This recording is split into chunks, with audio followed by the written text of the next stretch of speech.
আসসালামু আলাইকুম everyone, welcome to my channel.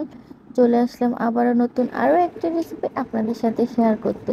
আজকে আপনাদের সাথে শেয়ার করব আমার আজকের রেসিপি হচ্ছে এই গরমে মন প্রাণ ঠান্ডা করা একটি জেলি পুডিং রেসিপি, বা আপনারা একে লিচুর জেলিও বলতে পারেন। এখানে আমি দোকানের মতো করে লিচুর জেলি বা লিচুর জেলি পুডিং তৈরি করে নিয়েছি। এই পুডিংটি ছোট বড় সবার কাছে খুব ভালো লাগবে।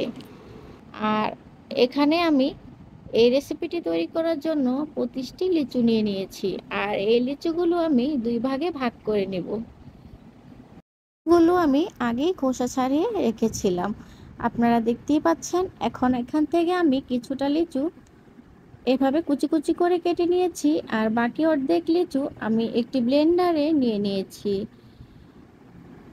এই ব্লেন্ডারটাতে এখন আমি দিয়ে দেব হাফ কাপ পরিমাণ চিনি। আমি এখানে চাষির আখের যে লাল চিনিটা আছে সেই চিনিটা ব্যবহার করছি, আপনারা চাইলে সাদা চিনিও ব্যবহার করতে পারেন। আর এই চিনিটা দিয়ে আমি ব্লেন্ড করে নিয়েছি। এখন আমি এখানে আমার পুডিংয়ের জন্য পর্যাপ্ত পরিমাণ পানি বসিয়ে দিয়েছি, আর এই পানিটা আমি খুব ভালোভাবে ফুটিয়ে নেব।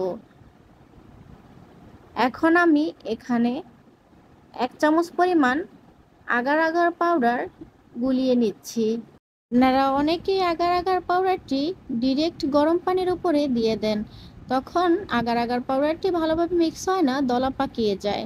কথা বলতে বলতে আমার ব্লেন্ডার করে রাখা চিনি ও লিচুর মিশ্রণটা দিয়ে দিলাম। আমার গুলিয়ে রাখা আগার আগার পাউডারটিও আমি দিয়ে দিয়েছি। এখন খুব ভালোভাবে আমি এগুলো নেড়েচেড়ে মিক্স করে নিচ্ছি। এখানে আমার বেশিক্ষণ জাল করতে হবে না, কারণ আমি পানিটা আগে ফুটিয়ে খুব ভালোভাবে সিদ্ধ করে নিয়েছিলাম। আর এখন অ্যাড করে দিলাম কেটে রাখা লিচুগুলো, দিয়ে একটু নেড়ে চেড়ে এখন একটি চামচের সাহায্যে আমি যে বাটিতে জেলিটা সেট করব সেই বাটিতে আমি এগুলো নিয়ে নিচ্ছি। আমি এখানে 2টি বাটিতে এই পুডিংটা সেট করব। এই যে আমার পুডিংটা নেওয়া হয়ে গেছে, এখন শুধু সেট হতে দিতে হবে কম হলেও 1 ঘন্টার জন্য। আমি 1 ঘন্টার জন্য এগুলো নর্মাল ফ্রিজে রেখে দেব। ঘন্টা পর আমার এই জেলি পুডিংটি খুব ভালোভাবে সেট হয়ে গেছে। এখন আমি একটি প্লেটে নিয়ে নিচ্ছি। মাশাআল্লাহ, কতটা পারফেক্ট ভাবে এটা সেট হয়েছে। এখন আমি কেটে দেখিয়ে দিচ্ছি ভিতরটা কিরকম হয়েছে।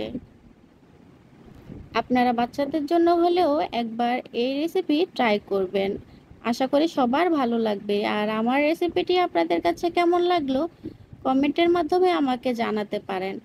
আমার এই ভিডিওটি ভালো লাগলে ভিডিওতে একটি লাইক দিয়ে চ্যানেলটি সাবস্ক্রাইব করার অনুরোধ রইল।